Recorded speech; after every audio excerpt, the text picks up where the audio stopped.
Morning എല്ലാവർക്കും എൻ്റെ പുതിയൊരു വീഡിയോയിലേക്ക് സ്വാഗതം. അപ്പോൾ അതെ ഇന്ന് ഐശ്വര്യമായിട്ട് രാവിലെ പണികളൊക്കെ തുടങ്ങാനായിട്ട് പോവുകയാണ്. രാവിലെ എന്ന് പറഞ്ഞാൽ കുറച്ച് വൈകി കേട്ടോ, ഇന്ന് സെക്കൻഡ് സാറ്റർഡേ അല്ലേ. അപ്പോൾ പക്ഷേ ചേട്ടന് ഓഫീസിൽ പോകണേ. പിന്നെ ഇന്ന് രാവിലെ എഴുന്നേക്കാൻ പക്ഷേ കുറച്ച് വൈകി. ഇപ്പോൾ എത്ര മണിയായെന്ന് അറിയാമോ? ഇപ്പോൾ 8:30 മണിയായി. ഇപ്പോഴാണ് ഉറക്കം എഴുന്നേക്കുന്നത്. ചേട്ടൻ കളിക്കാൻ പോയിട്ട് വന്നിട്ടില്ല. വരുമ്പോഴത്തേക്കും ഒരുവിധം എല്ലാം ഒന്ന് തട്ടിക്കുട്ടി ഒക്കെ ആക്കി എടുക്കണം. അപ്പോൾ എല്ലാവരും എൻ്റെ ചാനൽ സബ്സ്ക്രൈബ് ചെയ്യാത്തവരൊന്ന് സബ്സ്ക്രൈബ് ചെയ്തും പിന്നെ ബാക്കിയുള്ളവരൊക്കെ എന്നെ ഒന്ന് നല്ല രീതിയിൽ സപ്പോർട്ട് ചെയ്തൊക്കെ മുന്നോട്ട് പോവുക. പിന്നെന്താണ്, നല്ല നല്ല കമൻസ് ഇടുക. അപ്പോൾ എന്തായാലും നമുക്ക് വീഡിയോയിലേക്ക് കിടക്കാം അല്ലേ. അങ്ങനെ വലിയ കാര്യമായിട്ടൊന്നുമില്ല കേട്ടോ. കുറച്ച് ചോറ് വയ്ക്കണം, ബ്രേക്ക്ഫാസ്റ്റ് ഉണ്ടാക്കണം, അങ്ങനെ കുറച്ച് കാര്യങ്ങളൊക്കെ ഉള്ളൂ. അപ്പോൾ നമുക്ക് എന്തായാലും വീഡിയോയിലേക്ക് പോവാം. അപ്പം ഞാൻ രാവിലെ തന്നെ കിച്ചണിൽ കയറിയിട്ടുണ്ട് കേട്ടോ. ഇത് മിനിഞ്ഞാന്ന് എടുത്ത വീഡിയോ ആണ്. എനിക്ക് ഇന്നലെയും മിനിഞ്ഞാന്നും എനിക്ക് അപ്ലോഡ് ചെയ്യാൻ പറ്റിയിട്ടുണ്ടായിരുന്നില്ല കേട്ടോ. ഭയങ്കര തിരക്കായിരുന്നു. വിഷുവൊക്കെ അല്ലേ, അപ്പോൾ അതിൻ്റെ തിരക്കും കാര്യങ്ങളൊക്കെ ആയിട്ട് മൊത്തത്തിലൊരു ഓട്ടപ്പാച്ചിലായിരുന്നു. അപ്പോൾ ഞാൻ എല്ലാം സെറ്റാക്കി വെച്ചിട്ട് പിന്നെ വോയിസ് ഓവർ മാത്രം കൊടുത്താൽ മതിയായിരുന്നു. പക്ഷേ എനിക്ക് അതിനുള്ള ടൈം കിട്ടിയില്ല. എൻ്റെ ഇടയ്ക്ക് ഡാൻസ് ക്ലാസ് ഒക്കെ ആയിട്ട് ആകെ ഹറിബറി ആയിപ്പോയി. നിങ്ങളെല്ലാവരും എന്നോട് ക്ഷമിക്കുക. ഞാൻ എന്തായാലും ഈ വീഡിയോ എടുത്തല്ലേ എന്ന് വിചാരിച്ചിട്ടാണ് ഇന്ന് ഇടുന്നത് കേട്ടോ. അല്ലെങ്കിൽ ഞാൻ ഇന്നലെ എടുത്ത വിഷുവിൻ്റെ കുറച്ച് വിശേഷങ്ങൾ ഞാൻ ഉൾപ്പെടുത്തി കുറച്ച് വീഡിയോ എടുത്തിട്ടുണ്ടായിരുന്നു. അത് അപ്ലോഡ് ചെയ്യാമെന്നായിരുന്നു വിചാരിച്ചിരുന്നത്. അപ്പോൾ എന്തായാലും ഈ വീഡിയോ നിങ്ങളൊന്ന് കാണുക, സപ്പോർട്ട് ചെയ്യുക. നല്ല കമൻസൊക്കെ ഇട്ട് എന്നെ ഒന്ന് പ്രോത്സാഹിപ്പിക്കണം കേട്ടോ. അപ്പോൾ രാവിലെ കിച്ചണിൽ കയറിയിട്ട് അരി അടുപ്പത്തിട്ടു. കുക്കർ, നമ്മുടെ പഴയ കുക്കർ ചീത്തയായിപ്പോയി കേട്ടോ, ചോറ് വയ്ക്കുന്ന. അപ്പോൾ പുതിയ കുക്കർ നമുക്ക് ഹൗസ് വാമിങ്ങിന് കിട്ടിയിട്ടുണ്ടായിരുന്ന പുതിയൊരു കുക്കർ ഞാൻ അതിൽ നിന്ന് എടുത്തിട്ടുണ്ടായിരുന്നു. കുറേ കുക്കർ, ഉരുളി അങ്ങനെയൊക്കെയാണ് കേട്ടോ കിട്ടിയിട്ടുണ്ടായിരുന്നതെന്ന്. അപ്പോൾ അതൊക്കെ ഇവിടെ തന്നെ ഇരിപ്പുണ്ട്. അപ്പോൾ അതിൽ നിന്നൊരു കുക്കറൊക്കെ എടുത്ത് അതിലാണ് ചോറൊക്കെ വയ്ക്കുന്നത്. പിന്നെ അത് കഴിഞ്ഞിട്ട് ഒരു സാമ്പാർ വയ്ക്കാനായിട്ട് പോവുകയാണ്. അപ്പോൾ ഉള്ള ഒരുപാട് ഐറ്റംസ് ഒന്നുമില്ല. ഒരു ചെറിയ കഷ്ണം പടവലങ്ങയും ഒരു ക്യാരറ്റ് ഇല്ലല്ലോ, ഉരുളക്കിഴങ്ങും വെള്ളരിക്കയും ചുരക്കയും ഉണ്ടല്ലോ, അതൊക്കെ കൂട്ടിയിട്ട് ഒരു സാമ്പാർ വയ്ക്കണം കേട്ടോ. പലപ്പോഴും ഞാൻ വീഡിയോ ഇടായിരുന്ന സമയത്ത് പലരും പറയുന്നുണ്ടായിരുന്നു കേട്ടോ, നിൻ്റെ സാമ്പാറും അവിയലൊക്കെ കണ്ടിട്ട് കുറേ നാളായി, അതൊക്കെ ഒന്ന് കാണണം, വീഡിയോ ഇടണം, ഇടാതിരിക്കരുത് എന്നൊക്കെ പറഞ്ഞിട്ടുള്ള കമൻസൊക്കെ ഒത്തിരി ഉണ്ടായിരുന്നേ. അപ്പോൾ അത് എന്തായാലും എൻ്റെ സാമ്പാറാണ് ഇന്ന് ആദ്യത്തെ വീഡിയോയിൽ നിങ്ങൾ കാണുന്നത്. അപ്പോൾ ഞാൻ സാമ്പാറിൻ്റെ കഷ്ണങ്ങളൊക്കെ അരിഞ്ഞ് വൃത്തിയാക്കി കുക്കറിനകത്തേക്ക് ഇട്ടിട്ട് സാമ്പാർ പരിപ്പും ഒക്കെ കഴുകി ഇട്ട് കൊടുത്ത് വെള്ളം ഒഴിച്ചു കൊടുത്തിട്ടുണ്ട്. ഇനി അതിലേക്ക് നമുക്ക് കുറച്ച് ഉപ്പും മഞ്ഞൾപ്പൊടിയും കൂടി ചേർത്ത് കൊടുക്കാം. അപ്പോൾ ഞാൻ ഇങ്ങനെയാണ് സാമ്പാർ വയ്ക്കുന്നത്, നിങ്ങൾക്ക് അറിയാമല്ലോ അല്ലേ. അപ്പോൾ ചിലരൊക്കെ എല്ലാ പൊടികളും ചേർത്ത് ഒരുമിച്ചിട്ട് വിസിലേപ്പിച്ചെടുക്കാറുണ്ട്. അതൊരു വേറൊരു ടേസ്റ്റാണ്, അതെനിക്ക് അത്ര ഇഷ്ടമല്ല. അപ്പോൾ ഞാൻ ഇങ്ങനെയാണ് വെക്കുന്നത്. പിന്നീട് അരപ്പ് ചേർത്ത് എടുക്കുകയാണ് ചെയ്യുന്നത്. പിന്നെ അത് കഴിഞ്ഞ് അത് അടുപ്പത്ത് വെച്ചിട്ട് ഞാൻ എൻ്റെ ഡ്രിങ്ക് കുടിക്കാൻ കേട്ടോ. കുറേ ദിവസമായിട്ട് ഇതൊക്കെ മുടങ്ങി കിടക്കുമായിരുന്നു. അപ്പോൾ ഇതെല്ലാവർക്കും അറിയാം, ഞാൻ മിക്കപ്പോഴും വീഡിയോയിൽ കാണിച്ചിട്ടുള്ളത് തന്നെയാണ്. നമ്മുടെ ഫ്ലാക്സ് സീഡാണ്, അത് വറുത്ത് പൊടിച്ച് ഫ്രിഡ്ജിൽ സൂക്ഷിച്ചിരിക്കുന്നതാണ്. അത് ചൂടുവെള്ളത്തിൽ കലക്കിയിട്ട് രാവിലെ വെറും വയറ്റിൽ കുടിക്കുന്നുണ്ട്, നല്ലതാണ്. നമ്മൾ മെറ്റബോൾസൊക്കെ ബൂസ്റ്റ് ആവാൻ വേണ്ടിയിട്ട് നല്ലതാണ് കേട്ടോ. അപ്പോൾ അത് കഴിഞ്ഞപ്പോഴത്തേക്ക് നമുക്ക് ഇന്നൊരു കേക്ക് ഓർഡർ ഉണ്ടായിരുന്നേ. ഇന്ന് മീൻസ് മിനിഞ്ഞാന്ന്. അപ്പോൾ അത് കൊടുക്കാനായിട്ട് ആൾ വരുന്നുണ്ടെന്ന് പറഞ്ഞിട്ട് വിളിച്ചിട്ടുണ്ടായിരുന്നു. അപ്പോൾ ഞാൻ എല്ലാം റെഡിയാക്കി വെച്ചിട്ടുണ്ട്. അപ്പോൾ അത് ഞാൻ പാക്ക് ചെയ്ത് വെക്കുവാണ്. ഇതായിരുന്നു കേക്ക്, മാംഗോ കേക്കാണ് കേട്ടോ, ഫ്രഷ് മാംഗോ കേക്കാണ്. കേക്ക് കൊടുത്തിട്ട് നല്ല ഇഷ്ടമായി എന്നൊക്കെ പറഞ്ഞിട്ടുണ്ടായിരുന്നേ. കേക്ക് ഇന്നലെ ചെയ്ത് വെച്ചാണ് കേട്ടോ. അതിൻ്റെ വീഡിയോ ഞാൻ എടുത്തില്ല, ഷോർട്ട് വീഡിയോ എടുത്തിട്ടുണ്ട്. അത് പക്ഷേ 1 മിനിറ്റ് ഉള്ളെങ്കിലേ നമുക്ക് ഇടാൻ പറ്റത്തുള്ളൂ. അത് എത്ര എഡിറ്റ് ചെയ്തിട്ടും 1 മിനിറ്റിൽ കുറച്ചുകൂടെ സെക്കൻഡ് കൂടുതലുണ്ട്. അപ്പോൾ അത് ഞാനിനി നോക്കട്ടെ, ഇടാൻ പറ്റുവാണെങ്കിൽ ഞാൻ ഷോർട്ടായിട്ട് ഇടാവേ. പിന്നെ അത് പാക്ക് ചെയ്ത് വെച്ചിട്ടുണ്ട്. അവരിപ്പോൾ എന്നെ വിളിച്ചിരുന്നു. അപ്പോൾ ഇപ്പോൾ വരും, ഇവിടെ അടുത്ത് തന്നെ ആദ്യം കൊണ്ടു കൊടുക്കാൻ പറ്റുമെന്നാണ് ചേട്ടാ ചോദിച്ചത്. പിന്നെ പറഞ്ഞ് വേണ്ട, വന്ന് എടുത്തോളാം എന്ന് പറഞ്ഞു. അപ്പോൾ ഇപ്പോൾ അവർ വീട്ടിൽ നിന്ന് ഇറങ്ങും. അപ്പോൾ ഞാൻ എടുത്ത് വെച്ചിട്ടുണ്ട്. ഞാൻ ഇന്നലെ ഫ്രീസറിൽ വെച്ചിട്ട് എടുത്ത് താഴെ വയ്ക്കാൻ മറന്നുപോയി. അപ്പോൾ കുറച്ച് ഐസായിരിക്കും, അതുകൊണ്ട് ഞാൻ പിന്നെ എടുത്ത് ഇപ്പോഴേ പാക്ക് ചെയ്ത് പുറത്ത് വെച്ചിട്ടുണ്ട്. അപ്പോൾ അത് കുറച്ച് സെറ്റ് ആവുമല്ലോ അങ്ങനെ. അപ്പോൾ അതേ നമ്മുടെ ഡ്രിങ്ക് കുടിക്കണം. ഇതിങ്ങനെ ഇളക്കിയേ കുടിക്കാൻ പറ്റും, അല്ലെങ്കിൽ ഇതിങ്ങനെ അടിയിൽ പോയിരിക്കും ആ പൊടി. ഭയങ്കര പാടാണ്, ഇങ്ങനെ തൊണ്ടയിൽ കുരുങ്ങും.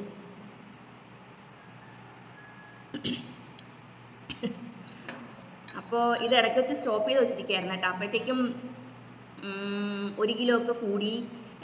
ചുമ്മാ ഫുഡടി സ്വിഗ്ഗിയിലൊക്കെ ഓർഡർ ചെയ്ത് എന്തെങ്കിലുമൊക്കെ കഴിപ്പ് അങ്ങനെയൊക്കെയായിരുന്നു. അപ്പോൾ 1 കിലോ അല്ല, 1.5 കിലോയോളം കൂടി. അപ്പോൾ ഇനി വീണ്ടും പഴയതുപോലെ തിരിച്ചെത്തണം. സാമ്പാറായിട്ടുണ്ട്, ചോറായിട്ടുണ്ട്. ബ്രേക്ക്ഫാസ്റ്റ് ചപ്പാത്തിയാണ് കേട്ടോ. ചേട്ടൻ ഇവിടെ അടുത്ത് ഒരിടം വരെ പോയിക്കണം കളിയൊക്കെ കഴിഞ്ഞിട്ട്.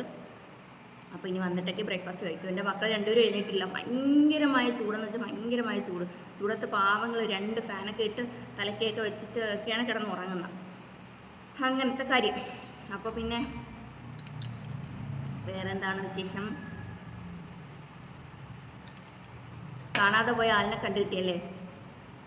അങ്ങനെ പിന്നെ വേറൊന്നുമില്ല കേട്ടോ. ഇനി ഒരു തോരനും കൂടി വെക്കണം. പിന്നെ പ്രത്യേകിച്ച് പണികൾ ഒന്നുമില്ലെന്നാണ് എനിക്ക് തോന്നുന്നത്. ഇനി കുറച്ച് വൈകിട്ടൊക്കെ ആകുമ്പോൾ ഇവിടെ ഒന്ന് തുടക്കുകയൊക്കെ വേണം. കാരണം അപ്പം നാളെ വിഷുവൊക്കെ അല്ലേ. അപ്പോൾ അതിൻ്റെ ഒരുക്കങ്ങളും കാര്യങ്ങളും ഒക്കെ ഉണ്ട്. എല്ലാ വർഷവും വിഷുവിന് സദ്യയൊക്കെ വെക്കും കേട്ടോ, വിഷു സദ്യ. പക്ഷെ ഇത്തവണ ഞാൻ വെക്കണോ വേണ്ടേ എന്നുള്ളൊരു കൺഫ്യൂഷനിലാണ്. ചേട്ടന് നാളെ ഓഫീസിൽ പോകണം, അതാണൊരു പ്രശ്നം. ഓഫീസിൽ പോകണം എന്നാണ് പറഞ്ഞത്. ഇനി പോകണമെന്ന് അറിഞ്ഞോട്ടെ. ഇനി എന്നെ പറ്റിക്കാൻ പറഞ്ഞാണോ എന്ന് അറിയത്തില്ല. കാരണം ഇപ്പോൾ ഇലക്ഷനൊക്കെ അല്ലേ, അപ്പോൾ അതുകൊണ്ടൊക്കെയാണ്. അപ്പോൾ ചിലപ്പോൾ സദ്യ ഇവിടെ ആക്കും, അല്ലെങ്കിൽ മമ്മിയുടെ അടുത്താക്കും. അങ്ങനെയാണ് ഞാൻ വിചാരിച്ചിരിക്കുന്നത്. അപ്പോൾ നോക്കട്ടെ, ചിലപ്പോൾ ഞാനിവിടെ തന്നെ അങ്ങ് ആക്കും. പക്ഷേ എനിക്ക് ഇവിടെ തന്നെ നമ്മൾ എല്ലാവരും കൂടി ഒരുമിച്ചിരുന്ന് ഫുഡൊക്കെ കഴിക്കുമ്പം അതൊരു പ്രത്യേക ഇതല്ലേ. കാരണം അല്ലെങ്കിൽ നമ്മളെ വീട് ഒറ്റപ്പെട്ടു പോകണമെങ്കിൽ എനിക്ക് അങ്ങനെയൊക്കെ ഭയങ്കര നെസ്റ്റുമാണ് കേട്ടോ. എനിക്ക് ഒരിതാണ്. ചിലപ്പോൾ മമ്മി വിളിക്കും, അവിടെ എല്ലാവർക്കും കൂടെ കൂടാം എന്നൊക്കെ പറഞ്ഞിട്ടൊക്കെ വിളിക്കും. അങ്ങനെയാണെങ്കിൽ അങ്ങോട്ടേക്ക് പോകും. പിള്ളേർക്ക് അവിടെ പോയി ഇങ്ങനെ ഫങ്ഷൻസൊക്കെ എൻജോയ് ചെയ്യാനാണ് ഇഷ്ടം. കാരണം അവിടെ എല്ലാവരും ഉണ്ടല്ലോ, അനിയത്തി അനിയന് അവരുടെ മക്കൾ എല്ലാവരും ഉണ്ട്. അപ്പോൾ അവർക്ക് അവിടെ പോയി എൻജോയ് ചെയ്യാനാണ് ഇഷ്ടം. എപ്പോഴും പറയും ഇവിടെ നമുക്കൊന്നും വെക്കേണ്ട, അവിടെ പോവാം എന്നൊക്കെ പറയും. അപ്പോൾ അതൊക്കെ ഒരു വിശേഷം. പിന്നെന്താണ്, അപ്പോൾ ഇനി കണിക്ക് വെക്കാനുള്ള സാധനങ്ങളൊക്കെ വാങ്ങണം, കണി വെക്കണം. നാളെ അല്ലേ വിഷു, തന്നെ. അപ്പോൾ അങ്ങനെയൊക്കെയാണ്. പിന്നെന്താണ്, പിന്നെ വേറെ വിശേഷങ്ങൾ പറയാനായിട്ട് എന്തെങ്കിലും ഉണ്ടോ എന്തോ അറിയാൻ വയ്യ. ഞാൻ തലയൊക്കെ കോതി കെട്ടിയതാണ്, പക്ഷേ എല്ലാം പിരിഞ്ഞുപോയി. ബാക്കിൽ ഫാൻ ഇട്ടിരിക്കുകയാണ്, അതുകൊണ്ട് ഇങ്ങനെ മുടി ഇങ്ങനെ ഫ്രണ്ടിലോട്ട് വന്ന് കിടക്കും. അതാണ് കാര്യം. അപ്പോൾ എൻ്റെ മക്കൾ ഇതുവരെ എഴുന്നേറ്റിട്ടില്ല, അവരിനിയേ എഴുന്നേക്കത്തുള്ളൂ. ഇന്നലെ നമ്മൾ സിനിമയൊക്കെ കണ്ടുകൊണ്ടിരുന്നു രാത്രി. അങ്ങനെ എന്താണ് പ്രേമലു സിനിമയില്ലേ, അത് നമുക്ക് തിയേറ്ററിൽ പോയി കാണാൻ പറ്റിയില്ല. അപ്പോൾ ഇന്നലെ ടി വിയിൽ കണ്ടു, ഇഷ്ടപ്പെട്ടു, കൊള്ളാം. കോളേജ് പിള്ളേർക്കൊക്കെ കൂടുതൽ ഇഷ്ടപ്പെടുന്ന ഒരു ഫിലിം. പിന്നെന്താണ്, പിന്നൊന്നുമില്ല. അപ്പോൾ നമുക്ക് വഴിയെ ഓരോരോ വിശേഷങ്ങളായിട്ട് കാണാം. ഓക്കെ. പിന്നെ അതൊക്കെ കഴിഞ്ഞ് കേക്കൊക്കെ കൊടുത്ത് എല്ലാം കഴിഞ്ഞതിന് ശേഷം കിച്ചണിൽ വന്നപ്പോഴത്തേക്ക് നമ്മൾ സാമ്പാറിന് അടുപ്പിൽ വെച്ചിട്ടുണ്ടായിരുന്നു, ചോറടുപ്പത്ത് വെച്ചിട്ടുണ്ടായിരുന്നു, ചോറായിട്ടുണ്ടായിരുന്നേ. അപ്പോൾ ചോറ് ഞാനൊന്ന് വടിച്ചെടുക്കുകയാണ്. നല്ല പാകത്തിന് വെന്ത് വന്നിട്ടുണ്ട്. അപ്പോൾ അത് ഒന്ന് ഇളക്കി എടുത്തിട്ട് ഞാൻ ഇന്ന് ചില ദിവസങ്ങളിൽ ഉപ്പിടും, ചില ദിവസങ്ങളിൽ ഉപ്പിടത്തില്ല കേട്ടോ ചോറിന്. അത് എൻ്റെ ഒരു മനോഗതം പോലെ എന്താണെന്ന് വെച്ചാൽ അങ്ങനെയാണ്. ഇന്നിപ്പോൾ ഞാൻ ഉപ്പൊന്നും ഇട്ടിട്ടില്ല. അപ്പോൾ അത് ഞാനൊന്ന് വടിച്ച് നമ്മുടെ കണ്ണാപ്പയിലോട്ട് ഒഴിച്ച് കൊടുത്തിട്ടുണ്ട്. ഇനി അതൊന്ന് വാലാനായിട്ട് വെച്ചാൽ മതി, അതവിടെ ഇരുന്ന് സെറ്റ് ആയിക്കോളും. പിന്നെ നമ്മുടെ സാമ്പാർ കഷ്ണങ്ങളൊക്കെ വെന്ത് കിടക്കണം കേട്ടോ. ഞാനൊരു 2-3 വിസിൽ കേൾപ്പിച്ചിട്ടുണ്ടായിരുന്നു. അപ്പോൾ അത് സെറ്റായിട്ടുണ്ട്. ഇനി നമുക്ക് അതിലേക്കുള്ള അരപ്പുകളൊക്കെ ഒന്ന് ചേർത്തെടുക്കാം. അപ്പോൾ അതേ നമ്മുടെ പരിപ്പും മഞ്ഞൾപ്പൊടിയും ഉപ്പും ഒക്കെ ഇട്ട് വേവിച്ചത് ഇതേ നല്ലതായിട്ട് വന്നിട്ടുണ്ട്. കഷ്ണങ്ങൾ അധികം വെന്തുടഞ്ഞു പോയിട്ടൊന്നുമില്ല. പിന്നെ ഞാൻ അതിലേക്ക് ഒരു ചെറിയൊരു നെല്ലിക്ക വലുപ്പത്തിൽ വാളംപുളി ഒന്ന് പിഴിഞ്ഞൊഴിച്ച് കൊടുക്കുന്നുണ്ട്. എനിക്ക് നല്ല ചുമ പിടിച്ചിട്ടുണ്ട് കേട്ടോ. ഇവിടെ മോൾക്ക് നല്ല പനിയാണ്. അപ്പോൾ അവളിൽ നിന്നും പനി പിടിച്ചിട്ടുണ്ടോ എന്നൊരു സംശയമുണ്ട്. അപ്പോൾ നല്ല ചുമയും തലവേദനയും നെഞ്ചുവേദനയൊക്കെ ഉണ്ട് എനിക്ക്. അപ്പം ഞാൻ വോയിസ് ഓവർ കൊടുക്കുമ്പോൾ ഇടയ്ക്കിടയ്ക്ക് ചുമ ഇങ്ങനെ വരുവേ. അപ്പോൾ അതൊന്ന് ക്ഷമിച്ചേക്കുക. എനിക്ക് കുറച്ച് സംസാരിക്കാനും പറ്റുന്നില്ല. പിന്നെ അതൊക്കെ പോട്ടെ. അപ്പോൾ സാമ്പാറിലേക്ക് നമ്മൾ മുളക് പൊടി, മല്ലിപ്പൊടി, കായപ്പൊടി ഒക്കെ ചേർത്ത് കൊടുത്തിട്ടുണ്ട്. അതൊക്കെ ചേർത്ത് കുറച്ചുകൂടെ ഒന്ന് വെള്ളം ഒഴിച്ച് കൊടുത്തിട്ടുണ്ട് കേട്ടോ. മറ്റേത് കുറച്ചുകൂടെ കട്ടിയായിരുന്നു, നമ്മൾ പരിപ്പ് ചേർക്കുമ്പോൾ കുറച്ച് കട്ടിയായിട്ടിരിക്കുമല്ലോ. അപ്പോൾ അതുകൊണ്ട് കുറച്ചുകൂടെ വെള്ളം ചേർത്ത് കൊടുത്തിട്ടുണ്ട്. കുറച്ച് ലൂസായിട്ടിരിക്കുന്ന സാമ്പാറാണ് ഇവിടെ ലച്ചുവിന് ഇഷ്ടം. സാമ്പാർ ഇവിടെ എല്ലാവർക്കും വലിയ ഇഷ്ടമാണ്. പിന്നെ കുറച്ച് മല്ലിയിലയും കൂടെ ചേർത്ത് കൊടുത്തിട്ടുണ്ട്. എന്നിട്ട് ഞാൻ ഉപ്പൊന്ന് നോക്കി, അപ്പോൾ ഉപ്പ് കുറച്ച് കുറവായിരുന്നു. പിന്നെ അതിലേക്ക് കുറച്ച് ഉപ്പും കൂടി ഒന്ന് ചേർത്ത് കൊടുത്തിട്ട് സെറ്റാക്കി എടുത്തിട്ടുണ്ട് കേട്ടോ. പിന്നെ ഞാൻ അതൊക്കെ കഴിഞ്ഞിട്ട് പിന്നെ ഞാൻ വിചാരിച്ചു ഒരു തോരനും കൂടി വെക്കാമെന്ന് വിചാരിച്ചു. പിന്നെ അച്ചാറൊക്കെ ഇരിപ്പുണ്ട്. അതൊക്കെ തന്നെയാണ് ഇന്നത്തെ കറികൾ. ഇന്ന് അധികം കറികളൊന്നും വെക്കുന്നില്ല, കാരണം പിറ്റേ ദിവസം വിഷു അല്ലേ. പിന്നെ ഒരുപാട് ജോലികളുണ്ട്. പിറ്റേന്നത്തേക്കുള്ള തൊടുകറികളൊക്കെ ഉണ്ടാക്കണം. അങ്ങനെ കുറേ പണികളുണ്ട് കേട്ടോ. അന്നത്തെ ദിവസം എന്ന് പറഞ്ഞാൽ ഭയങ്കരമായ ജോലിയുള്ളൊരു ദിവസമായിരുന്നു. ഈ ചൂടാണെങ്കിൽ സഹിക്കാനും പറ്റാത്ത ചൂട്. പലയിടങ്ങളിലും മഴയൊക്കെ പെയ്യുന്നുണ്ടായിരുന്നു, എങ്കിലും ഇവിടെ അങ്ങനെ അധികം മഴയൊന്നും കിട്ടിയിട്ടില്ല കേട്ടോ. അപ്പോഴത്തേക്കും ഞാൻ ബീട്രൂട്ട് അരിഞ്ഞ് നമ്മുടെ ചോപ്പറിലിട്ട് ഒന്ന് ചോപ്പ് ചെയ്തെടുത്തിട്ടുണ്ട്. എന്നിട്ട് ഞാൻ ഒരു പാത്രത്തിൽ എണ്ണ ഒഴിച്ച് കടുകും വറ്റൽമുളകൊക്കെ ഇട്ട് കൊടുത്ത് ഒന്ന് പൊട്ടിച്ചെടുത്തതിന് ശേഷം അതൊന്നിട്ട് ഒന്ന് തോരനാക്കി എടുക്കുകയുണ്ടോ. തോരനൊക്കെ വെക്കുന്നത് ഞാൻ എപ്പോഴും കാണിക്കുന്നത് തന്നെയാണ്.